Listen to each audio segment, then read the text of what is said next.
सब है, तू अगर है तो मतलब है, नहीं तो टूटा सा अधूरा कारवां। एक तेरा रास्ता, एक मेरा रास्ता।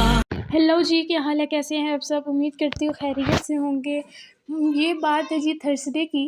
इसी थर्सडे की मौसम बहुत प्यारा था, बहुत ज़्यादा, और ओले पड़ रहे थे, बहुत ठंडा मौसम हो चुका था। तो हम लोगों ने सोचा कि क्यों ना चिप्स बना लिए जाएं। एक्चुअली थर्सडे वाले दिन हम लोगों के बहुत ज़्यादा काम थे, तो हम लोगों ने सोचा कि क्यों ना कुछ बना लिया जाए, थोड़ा फ्रेश हो लिया जाए, क्योंकि फ्राइडे को हम लोगों ने मेहंदी पे जाना था।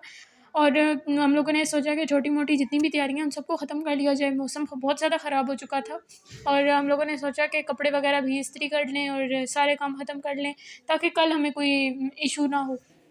फ्राइडे को एक्चुअली हम लोगों ने जाना था शाम में 4 से 5 बजे, और फ्राइडे को और भी बहुत ज़्यादा काम थे, लाइक नहाना होता है, और भी बहुत ज़्यादा काम होते हैं कि हम लोगों को, मुझे तो ये ख़ास करके मैं अक्सर लेट हो जाती हूँ, और मेरी एंड तक इंसल्ट ही होती रहती है कि यार निकलो निकलो, तुम लेट हो जाती हो। एक्चुअली मसला ये होता है कि सबको तैयार करने में मैं लगी हुई होती हूँ, और फिर जब मेरी बारी आती है तो सब तैयार खड़े होते हैं और कहते हैं कि गाड़ी में बैठो, अब जाना है। खैर, आप लोगों के साथ भी ऐसा कोई होता होगा सीन। आप लोगों में से भी कोई एक मेकअप करने वाला होगा जो अक्सर लेट हो जाता होगा। और फिर जी मैंने चिप्स बनाए थे थर्सडे की। ये सारा जो काम अभी मैं स्टार्ट करके दिखा रही हूँ आपको स्टार्टिंग से, ये सारा हम लोगों ने थर्सडे को किया था। ये सारा काम ख़त्म करने के बाद मैंने वैक्स वगैरह भी करनी थी। उसके बाद थोड़ी सी स्किन केयर भी करनी होती है, क्योंकि आप लोगों को पता है कि जो ये मौसम होता है सर्दियों का, इसमें स्किन वगैरह बहुत ड्राई हो जाती है, और मेरी पर्सनली अपनी स्किन जो है बहुत ज़्यादा ड्राई है और बहुत ज़्यादा ख़राब हो जाती है सर्दियों में ख़ास करके। तो फिर ये वगैरह काम सारे ख़त्म करने के बाद मेरे ही ज़िम्मेदारी थी कि सबके कपड़े भी मैंने इस्त्री करने हैं। तो फिर मैंने सबसे पहले तो वैक्सिंग वगैरह की। मैंने कहा ये काम ख़त्म कर लूँ, उसके बाद करूँगी। वैक्स के लिए मैंने स्ट्रिप्स खुद ही बनाई थी भाई की स्कूल की पेन काट के।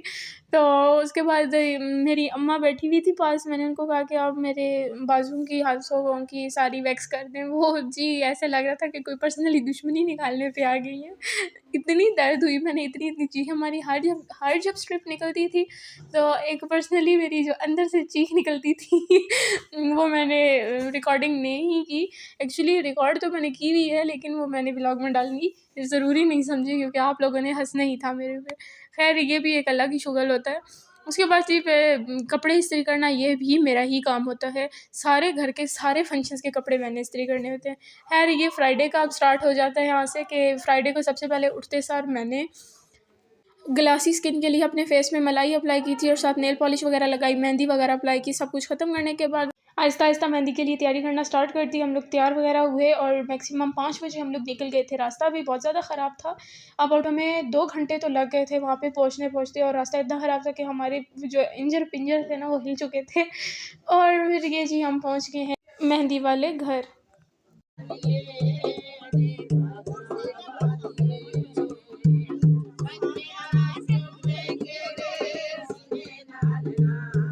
ये इस तरह कुछ गाने-शाने गाए थे उन्होंने, जो कि मेहंदी का मेन पार्ट होता है, और ख़ैर से यही मेरा फ़ेवरेट पार्ट था, क्योंकि बाकी मेहंदी तो बहुत ज़्यादा बोरिंग थी। ख़ैर, फिर हम लोगों ने प्लेट्स वग़ैरह उठाई, कुछ मूवी बनी, पिक्स वग़ैरह बनाई, और रात को हम लोग निकले थे वहाँ जी। वहाँ से 10 के करीब निकले थे, और घर हम पहुँचे थे 1 बजे। हम तो घर पहुँच जाएँगे, आप लोगों को पता नहीं व्लॉग पसंद आया होगा या नहीं, ये मैंने बहुत ज़्यादा जल्दी में बनाया है। इसलिए प्लीज़ मेरे व्लॉग को लाइक करें, शेयर करें, और कमेंट करना ना भूलिएगा। चैनल को सब्सक्राइब करना तो बिल्कुल नहीं भूलना। शुक्रिया, अल्लाह हाफ़िज़।